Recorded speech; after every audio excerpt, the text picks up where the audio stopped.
வணக்கம் மக்களே. இன்னைக்கு வீடியோவில் என்ன பார்க்க போகிறோன்னா, இந்த கூலி படத்தை பார்த்ததுலேருந்து இந்த விஷயம் மண்டைக்குள்ளே ஓடிக்கிட்டே இருக்கு. இதை பற்றி பேசியே ஆகணும். அதனால தான் இந்த வீடியோ. நம்ம கூலி படம் நிறைய பேருக்கு பிடிக்கல. அது ஜென்யூனாக இருக்கலாம், இல்லை சில வன்மத்தால் கூட இருக்கலாம். எனக்கு படம் பிடிச்சிருந்துச்சுப்பா. படத்தை பார்த்துட்டு சந்தோஷமாக தான் வெளியே வந்தேன். இவங்க சொல்கிற மாதிரி ஐயோ என் காசு போச்சு அப்படின்னு சொல்லிட்டுலாம் வெளியே வரல. சந்தோஷமாக தான் வெளியே வந்தேன். ஆனால் ஒரே ஒரு விஷயம் மட்டும் எனக்கு படம் ஸ்டார்டிங்லேருந்தே உறுத்திக்கிட்டே இருந்துச்சு. அதாவது நம்ம ராஜசேகர், அதாவது சத்யராஜ் கேரக்டர் ஒரு சேரை கண்டுபிடிப்பாங்க. அந்த சேர் எனக்கு கொஞ்சம் நெருடலாகவே இருந்துச்சு. ஏன்னா சயின்ஸை கிட்டத்தட்ட கொஞ்சம் கொலை பண்ணிட்டாங்க அந்த படத்தில். அதை பற்றி தான் இந்த வீடியோவில் பார்க்க போகிறோம். உடனே ரஜினிகாந்த் ஃபேன்ஸ் எல்லாம் வருவாங்க, என் தலைவன் படத்தை பற்றி நீ எப்படிலாம் பேசலாம், உனக்கு என்னடா தகுதி இருக்குது அந்த சயின்ஸ் சேரை பற்றி பேசுனேன். நான் பேசலாம். ஏன்னா கிட்டத்தட்ட எவ்வளோ வருஷம், 5 இந்த 3 வருஷம் சேர்த்தா 8 வருஷம் நான் சயின்ஸ் ஃபீல்டில் தான் இருக்கேன். அதனால் எனக்கு தெரிஞ்சு நான் பேசலாம். முதல்ல அந்த சேரை பற்றி பார்ப்போமே. அந்த சேரை என்ன சொல்லுவாங்கன்னா, நீங்கள் அந்த படத்தை பார்த்தீங்கன்னா தெரியும். நான் திருப்பி அந்த படத்தை பார்த்தேன். சைமன் ரொம்ப டென்ஷனாக இருப்பார். ஐயோ 25 பாடி இருக்குது, இது எப்படி டிஸ்போஸ் பண்ணுறதுன்னு தெரியலையே அப்படின்னு சொல்லி சுற்றிட்டு இருக்கிறப்போ அவர் புள்ள ஒரு ஐடியா கொடுப்பார். இந்த மாதிரி கஸ்டம்ஸில் நான் ஒருத்தனை ஹெல்ப் பண்ணியிருக்கேன், அவன் காப்பர் ஒயரு இந்த மாதிரி எலக்ட்ரிக்கல் ஐட்டம்ஸ்லாம் வாங்கி பிளாஸ்மா டிஸ்இன்டிகிரேஷன் அது மூலமாக ஒரு எலக்ட்ரிக் சேரை டிசைன் பண்ணார். அதை நம்ம யூஸ் பண்ணோன்னா பணத்தெல்லாம் செகண்ட்ஸில் எரிச்சிடலாம் அப்படின்னு ஒரு ஐடியா கொடுப்பார். அங்கே தான் பிரச்சனையே. பிளாஸ்மா டிஸ்இன்டிகிரேஷன் ஓகே, அதானே எலக்ட்ரிக் சேர் கூட. எப்படி நீங்கள் கனெக்ட் பண்ணாருன்னு தெரில. பிளாஸ்மா டிஸ்இன்டிகிரேஷன் எலக்ட்ரிக் சேர் ஒன்றா பார்ப்போமே. முதல்ல பிளாஸ்மானா என்ன அப்படின்னா, நம்ம ஸ்கூல்லலாம் சொல்லி கொடுத்துருப்பாங்க. What are the different states of matter அப்படின்னா நம்ம சாலிட், லிக்விட், கேஸ் அப்படின்னு படிப்போம். கரெக்டாக நான் 10th படிக்கும் போது கூட இருந்துச்சு. ஆனால் நமக்கு தெரியாத ஒன்று இருக்குது, 4வது ஸ்டேட் ஆஃப் மேட்டர். நிறைய ஸ்டேட்ஸ் இருக்குது, நீங்கள் போய் பார்த்தீங்கன்னா 7 ஸ்டேட்ஸ் சொல்லுவாங்க. ஆனால் 4வது தான் ரொம்ப முக்கியமானது, பிளாஸ்மா. இந்த பிளாஸ்மானா என்ன சார் அப்படின்னா, ரொம்ப ஹை டெம்பரேச்சர் 1500 2000 அதுக்கும் மேலே அவ்வளோ ஹீட்டில் கேஸ் எப்படி இருக்கும்னா அயனைஸ்டு ஸ்டேட்டில் இருக்கும்னுவாங்க. அதான் அயனைஸ்டு ஸ்டேட் அப்படின்னா, ஒரு எக்ஸாம்பிள் எடுத்துக்கோமே, வாட்டர். கரெக்டாக வாட்டர் நீங்கள் ஃப்ரீஸ் பண்ணிங்கன்னா சாலிடு ஐஸா, அதை ஹீட் பண்ணுங்கள் லிக்விடாக மாறிடுமா உருகி.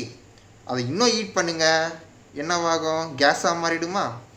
இன்னும் 2000-3000 டிகிரி செல்சியஸில் அப்படியே க்ளோஸ் அட்மாஸ்ஃபியரில் அதை ஹீட் பண்ணிங்கன்னா வாட்டரில் என்ன இருக்குது, ஹைட்ரஜனு, ஆக்சிஜனு. அவங்கெல்லாம் என்ன ஆயிடுவாங்கன்னா எலக்ட்ரான், அதாவது ஒவ்வொரு அணுக்குள்ளேயும் எலக்ட்ரான் புரோட்டான் இருக்குமா. எலக்ட்ரான்லாம் லூஸ் பண்ணி அயான்ஸாக மாறிடுவாங்க, H+, O2+, அந்த மாதிரி அயனைஸ்டு ஸ்டேட்டுக்காக போயிடுவாங்க. அதுதான் இந்த அயனைஸ்டு ஸ்டேட்டில் இருக்க கேஸஸை தான் நம்ம என்ன சொல்லுவோம்னா பிளாஸ்மா அப்படின்வோம். சும்மா அந்த ரூம் டெம்பரேச்சர்லாம் இருக்காது. நீங்கள் ஒரு பிளாஸ்மா ஜென்ரேட் பண்ணோன்னா எக்ஸ்ட்ரீம் டெம்பரேச்சர் தேவை. இப்போ பிளாஸ்மானா என்னன்னு பார்த்தாச்சு. பிளாஸ்மா டிஸ்இன்டிகிரேஷன் அப்படின்னா என்ன சார் அப்படின்னா, ஒன்றும் இல்லை, அந்த அயனைஸ்டு ஸ்டேட்டில் இருக்கா அந்த பிளாஸ்மா எவ்வளோ சூடாக இருக்கும். அந்த பிளாஸ்மா யூஸ் பண்ணி ஏதாவது ஒரு பொருளை டிஸ்இன்டிகிரேட், அழிக்கிறது இல்லைன்னா எரிக்கிறது, அதுக்கு பேர் தான் பிளாஸ்மா டிஸ்இன்டிகிரேஷன். ஓகே, இப்போ நிறைய வேஸ்ட் இருக்குது, அது எல்லாத்தையும் தூக்கிட்டு போய் போட்டு நான் ஒரு பிளாஸ்மா ஜென்ரேட் பண்ணி இந்த பிளாஸ்மாவை பீம் பண்ணி அந்த இதில் பண்ணுறேன்னா அது எரிஞ்சிடும். ஏன்னா பிளாஸ்மாவே ஹை டெம்பரேச்சர், நான் சொல்கிறேன் 2000-3000 டிகிரி செல்சியஸில் இருக்கும். அப்போ ஈஸியாக எரிஞ்சிடும். அது பேர் தான் பிளாஸ்மா டிஸ்இன்டிகிரேஷன் மெத்தட். இது நிறைய இடத்துல யூஸ் பண்ணுவாங்க. எங்கெல்லாம் யூஸ் பண்ணுவாங்கன்னா, இந்த மெடிக்கல் வேஸ்ட்டை எரிக்கிறது, இல்லை ஏதாவது ஒரு வேஸ்ட்டை எரிக்கிறது, அதுக்கு பேரே சொல்லுவாங்க பிளாஸ்மா பைராலிசிஸ் ஆர் பிளாஸ்மா கேசிஃபிகேஷன். அந்த மாதிரி விஷயத்துக்குலாம் வந்து பிளாஸ்மா டிஸ்இன்டிகிரேஷன் மெத்தட் வந்து யூஸ் பண்ணுவாங்க. எலக்ட்ரிக் சேர்னால் என்ன? நம்ம நிறைய ஒருத்தர் பார்த்துருப்போம். எலக்ட்ரிக் சேர்லாம் எவனாவது ஒருத்தன் தப்பு பண்ணிட்டான் அப்படின்னா டெத் கேபிட்டல் பனிஷ்மெண்ட்டுக்கு வந்து நம்ம ஊரில் இருக்கான்னு தெரியல, அந்த யூஎஸ்லலாம் யூஸ் பண்ணுவாங்க. அதாவது ஒரு சேர் இருக்கும், உட்கார வச்சுருப்பாங்க, எதுவும் இல்லை, மண்டேல வந்து ஒன்றுத்துக்கு போட்டு வச்சுருப்பாங்க கனெக்ஷன், காலில் உங்களுக்கு கனெக்ஷன், எலக்ட்ரிசிட்டியை பாஸ் பண்ணுவாங்க. இவ்வளோதான் விஷயம். அதுக்கு பேர் தான் எலக்ட்ரிக் சேர். உங்களுக்கு எலக்ட்ரிசிட்டி உள்ள போர்ஷன் ஆயிருங்க, செத்துருவீங்க. கரெக்டாக? அவ்வளோதான். நம்ம டைரக்டர் லோகேஷ் அவர்கள் பிளாஸ்மா டிஸ்இன்டிகிரேஷன் எலக்ட்ரிக் சேர்னு கொண்டு வந்துட்டார். ஏன் கொண்டு வந்தாருன்னு தெரியலை. ஏன்னா ரெண்டும் வேற. என்னால் அந்த பிக்சர்ஸ்லாம் போட முடியாது. கூலி படத்தில் வர அந்த பிக்சர்ஸ்லாம் நீங்கள் முடிஞ்ச அந்த படத்தை போடுங்க, போய் பாருங்கள். அப்படி இல்லைன்னா வந்து நீங்கள் கற்பனை பண்ணி பாருங்கள். நீங்கள் ஆல்ரெடி படத்தை பார்த்துருக்கீங்க. அந்த எப்பயுமே அந்த சேர் வந்து ஆப்ரேட் ஆகிறப்போ அப்படியே ஒரு மின்னல் மாதிரி வரும். கரெக்டாக அந்த எலக்ட்ரிசிட்டியோட வெள்ளையாக வரும், சிக் சிக் சிக் சிக்னு. அது நம்ம என்ன சொல்லலாம்னா பிளாஸ்மா ஜென்ரேட் பண்ணுறதுக்கு நிறைய மெத்தட் இருக்குது. ஒன்று வந்து எலக்ட்ரிக்கல் டிஸ்சார்ஜ், அந்த மெத்தடு. இன்னொன்று வந்து லேசர், அந்த மெத்தடு. மூணாவது வந்து எலக்ட்ரான் பீம், அதுவும் இன்னொரு மெத்தடு. ஆனால் அந்த படத்தில் என்ன யூஸ் பண்ணாங்கன்னு அவங்க சொல்லலை. ஆனால் அந்த படத்தில் நீங்கள் பார்த்தீங்கன்னா ஜிக் ஜிக் ஜிக் ஜிக்னு வருதா மின்னல் மாதிரி, அப்போ அது லேசர் கிடையாது. ஏன்னா லேசர்னால் பேசிக்காக அது வந்து lights travels in a straight line, zig ஜிக்லாம் போகாது. அப்போ it's either electrical discharge or electron beam. கரெக்டாக? இப்போது நம்ம அந்த எதுவுமே சயின்ஸை எக்ஸ்பிளைன் பண்ணல அந்த படத்தில். ஆனால் அவங்க சொல்கிறதெல்லாம் வச்சு பார்ப்போமே. ராஜ்சேகர் வந்து, அதாவது சத்யராஜ் கேரக்டர் வந்து பேட்டன்ட்டுக்கு வந்து எக்ஸ்பிளைன் பண்ணுவார்.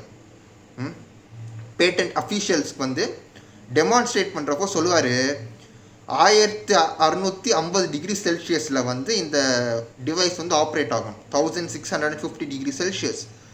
ஆனால் எனக்கு தெரிஞ்சு பிளாஸ்மா டிஸ்இன்டிகிரேஷனில் அதுக்கும் மேலே டெம்பரேச்சர் 1650 டிகிரி செல்சியஸ்லாம் ஒன்றுமே கிடையாது. அது நீங்கள் சும்மா சாதாரணமாக வந்து ஃபர்னஸ்லேயே ஆப்ரேட் பண்ணிட்டு போயிடலாம். சரி, 1650 டிகிரி செல்சியஸில் வந்து ஃப்ளஷ் எல்லாம் வந்து வேப்பரைஸ் ஆகி போன் மட்டும் தான் மிஞ்சோன்னு வரும். ஓகே, அதுக்கு அவர் எக்ஸ்பிளைன் பண்ணுறப்போ ஒரு சாதாரண ஸ்டீல் சேரை வச்சு எக்ஸ்பிளைன் பண்ணுவாருங்க.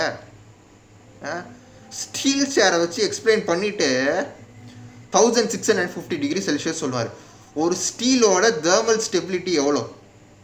சத்தியமாக 1000 டிகிரி செல்சியஸ் மேலே கிடையாது. எனக்கு தெரிஞ்சு 1000 கீழே தான். நீங்கள் போய் செக் பண்ணி பார்த்தீங்கன்னா தெரியும், அந்த தெர்மல் கிராஃப் இருக்கும். சத்தியமாக 1000 டிகிரி செல்சியஸுக்கு மேலே போகாது. அதுவே உருகிடும், ஸ்டீலே உருகிடும் 1650 டிகிரி செல்சியஸ்லாம் போச்சுன்னா. இவர் அழகாக வந்து அதில் உட்கார வச்சு எரிக்கிறாரு.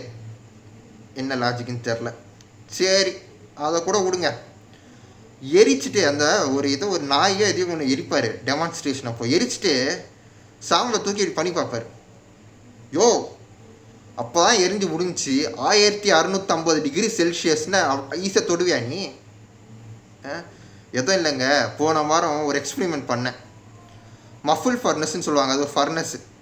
அதில் 300 டிகிரி செல்சியஸ் நான் வச்ச சாம்பிள், 300 டிகிரி செல்சியஸ் 300 டிகிரி செல்சியஸில் வந்து சாம்பிளை வச்சுட்டு ஒரு 15 நிமிஷம் தான் வச்சேன். வச்சுட்டு ஒரு 2-3 மணி நேரம் கழித்து போய் எடுக்கலான்னு போனால் உள்ளே தொடக்கூட முடியாது, அவ்வளோ சூடு. எதுக்கு? 300 டிகிரி செல்சியஸ்க்கு.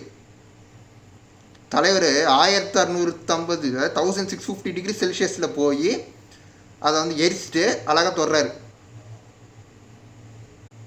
அதுக்கப்புறம் இன்னொரு காமெடி வேறு நடக்கும். நம்ம சத்யராஜெலாம் செத்துருவார். இவங்க வந்து ரஜினியும் ஸ்ருதிஹாசனையும் பிடிச்சிட்டு வந்து இந்த பாடியை ஏறி அப்படின்னுவார். யார்? தயால். உடனே ரஜினிகாந்த் சொல்லுவார், இது வந்து ரொம்ப ஹை வோல்டேஜ் ரியாக்டர்ப்பா, இங்கே நின்று எரிச்சோன்னா நம்ம எல்லாம் சாம்பல் ஆயிடுவோம் அப்படின்வார். கரெக்டு தான். ஆனால் ராஜசேகர் அவர்கள் டெமான்ஸ்ட்ரேஷன் பண்ணுறப்போ எங்கே நின்று எரிச்சார்?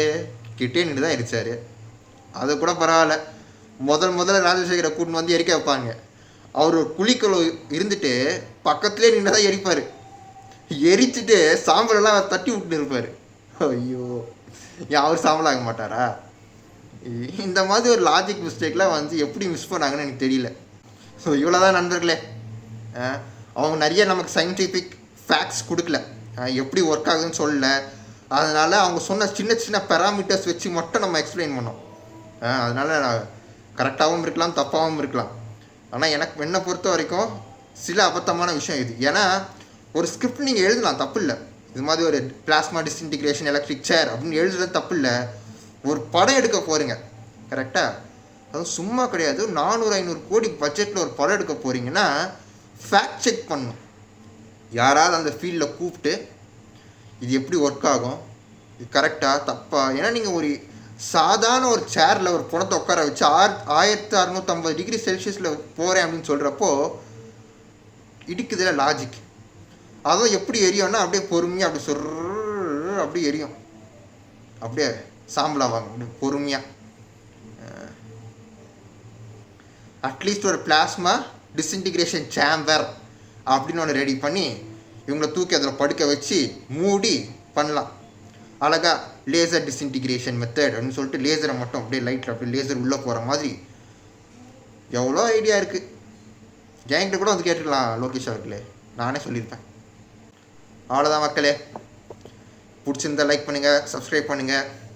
இன்னும் வேறு வேணாவது ஏதாவது இது மாதிரி எடுப்பான், நமக்கு கண்டென்ட் கொடுப்பான். அதுவரை நன்றி, வணக்கம்.